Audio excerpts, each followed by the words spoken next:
حضرت ابو ہریرہ رضی اللہ عنہ فرماتے ہیں کہ نبی صلی اللہ علیہ وسلم مسجد میں تشریف لائے، اس کے بعد ایک شخص آیا اور نماز پڑھنے لگا۔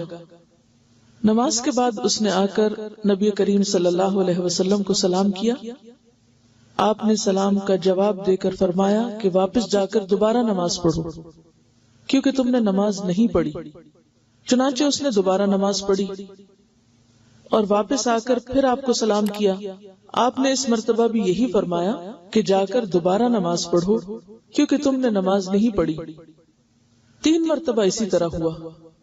آخر اس شخص نے کہا کہ اس ذات کی قسم جس نے آپ کی بعثت حق پر کی ہے، یعنی حق کے ساتھ آپ کو نبی بنا کر بھیجا ہے، میں تو اس سے اچھی نماز پڑھنا نہیں جانتا، اس لیے آپ مجھے اچھی طرح نماز کی تعلیم دے دیجیے۔ آپ صلی اللہ علیہ وسلم نے فرمایا کہ جب نماز کے لیے کھڑے ہوا کرو تو پہلے تکبیر کہو، پھر قرآن مجید میں سے جو کچھ تم سے ہو سکے آرام آرام سے پڑھو، یعنی سورۃ الفاتحہ اور اس کے بعد کی قرات کی طرف اشارہ ہے۔ اس کے بعد رکوع کرو اور اطمینان سے رکوع میں جاؤ، یعنی جلدی نہ کرو۔ اس شخص کو جو آپ نے بار بار نماز پڑھنے کے لیے کہا تھا، اس کی وجہ یہ تھی کہ وہ بہت جلدی یا تیز نماز پڑھ رہا تھا، اس کی نماز میں اطمینان نہیں تھا۔ پھر سر اٹھاؤ اور پوری طرح کھڑے ہو جاؤ، پھر جب سجدہ کرو تو پوری طرح سجدے میں چلے جاؤ، پھر سجدے سے سر اٹھا کر اطمینان سے بیٹھ جاؤ، دوبارہ پھر اسی طرح سجدہ کرو۔ یہی طریقہ نماز کی تمام رکعتوں میں اختیار کرو۔ اس شخص نے قیام، رکوع اور سجود اچھی طرح ادا نہیں کیے تھے، اسی وجہ سے آپ صلی اللہ علیہ وسلم نے اسے نماز لوٹانے کا حکم فرمایا، یعنی جلدی میں پڑھی ہوئی نماز گویا نماز ہی نہیں، اس شخص نے گویا پڑھی ہی نہیں۔ اچھی نماز یعنی فرض، سنت، نفل جس طرح آپ نے سکھائی پڑھی جائے تو فی رکعت کم از کم 3 منٹ لگتے ہیں، اور فجر کی نماز میں کم از کم 5 منٹ فی رکعت، کیونکہ فجر کی نماز میں زیادہ تر لمبی صورتیں پڑھنا آپ صلی اللہ علیہ وسلم کی عادت مبارکہ تھی۔ آپ صلی اللہ علیہ وسلم اس سے کہیں زیادہ وقت بھی فی رکعت لیتے تھے، یعنی یہ منیمم ہے۔ قرآن اور دعاؤں کا ہر لفظ پورا معروف طریقے سے عربی لہجے میں ادا کیجیے۔ بہتر ہوگا کہ ایک نماز بآواز بلند پڑھ کر کسی دوسرے کو سنا دیجیے، اس لیے کہ انسان اپنی غلطی خود نہیں پکڑ پاتا، انسان کو خود نہیں پتا چلتا کہ وہ کہاں غلط ہے۔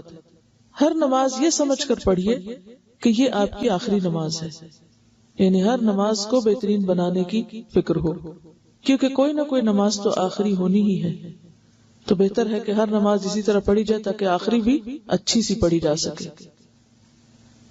آپ صلی اللہ علیہ وسلم کی پہلی رکعت کے قیام کا اندازہ عام طور پر بقدر 30 آیات قرآنی اور دوسری رکعت کے قیام کا اندازہ اس کا آدھا تھا، یعنی پہلی رکعت طویل ہوتی تھی اور دوسری رکعت اس سے آدھی طویل ہوتی تھی، یعنی اگر پہلی رکعت میں 30 آیات پڑھتے تو دوسری میں 15 تقریباً۔ آپ صلی اللہ علیہ وسلم سے فجر اور مغرب کی نماز میں سورہ طور کا پڑھنا بھی ثابت ہے، فجر اور مغرب کی۔ اس سے پتہ چلتا ہے کہ مغرب کی نماز بھی بہت جلدی نہیں پڑھنی چاہیے، نہیں بعض اوقات آپ نے وہ قرات جو فجر میں کی اور فجر کی قرات طویل ہوتی ہے تو وہی مغرب میں کی، تو اس سے پتہ چلتا ہے کہ مغرب کی نماز بھی وقت لے کر پڑھنی چاہیے۔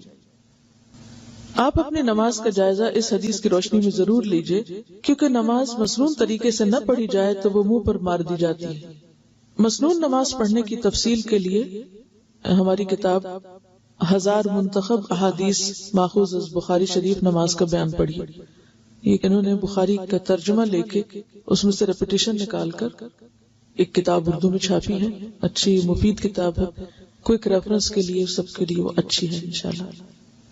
الہدا کی سائٹ پر یہ کتاب موجود ہے، وہاں سے بھی آپ سن بھی سکتے ہیں۔ بہتر یہی ہے کہ آپ سن کر پڑھیں اس کو، کیونکہ اگر ہم نمازیں پڑھ بھی رہے ہیں اور درست طریقے پر نہیں پڑھ رہے، سنت کے مطابق نہیں پڑھ رہے، تو ویسے ہی گویا نہیں پڑھ رہے۔